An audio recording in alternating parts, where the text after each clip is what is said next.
Hi అందరికీ. ఈరోజు వచ్చేసి 'మండాల మర్డర్స్' అయితే చూడడం జరిగింది. అండ్ ఇది మనకి నెట్‌ఫ్లిక్స్‌లో అవైలబుల్‌గా ఉంది. అండ్ తెలుగు లాంగ్వేజ్‌లో కూడా ఉంది. అండ్ ఈ స్టోరీ వచ్చేసి ఒక మర్డర్స్ చుట్టూ తిరుగుతూ ఉంటుంది. అండ్ మర్డర్స్‌ని ఇన్వెస్టిగేట్ చేయడానికి కొంతమంది ఆఫీసర్స్ వస్తారు. అండ్ వాళ్ళు ఇన్వెస్టిగేషన్ చేస్తున్నప్పుడు ఇది ఒక 70 ఇయర్స్ ఆ టైం బ్యాక్‌కి తీసుకెళ్తుంది. అక్కడ స్టార్ట్ అయ్యి ఉంటుంది. అండ్ ఇది ఫ్యూచర్‌లో కంటిన్యూ అవుతూ ఉంటుంది. అసలు మర్డర్స్ ఎవరు చేస్తున్నారు? ఎందుకు చేస్తున్నారు? అన్నది స్టోరీ. అండ్ ఇందులో థ్రిల్లర్స్ కూడా ఉన్నాయి. అండ్ మర్డర్స్ కూడా కొంచెం బ్రూటల్‌గా ఉంటాయి. చూడడానికి కొంచెం ఇబ్బంది పెట్టొచ్చు. అండ్ ఈ సీరీస్‌కి నా రేటింగ్ వచ్చేసి 5కి 3.5. అక్కడక్కడ కొంచెం స్లోగా ఉంటుంది కానీ ప్రతి సీన్ కొంచెం ఇంట్రెస్టింగ్ అనిపిస్తూ ఉంటుంది. అండ్ ఇది మనకి 8 ఎపిసోడ్స్ ఉన్నాయి.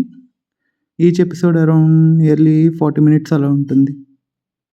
మీకు కనుక నా రివ్యూ నచ్చినట్లయితే please like, share and subscribe. ఎవరైనా చూసిన వాళ్ళు ఉంటే మీకు ఎలాగ అనిపించిందో కామెంట్ సెక్షన్‌లో చెప్పండి.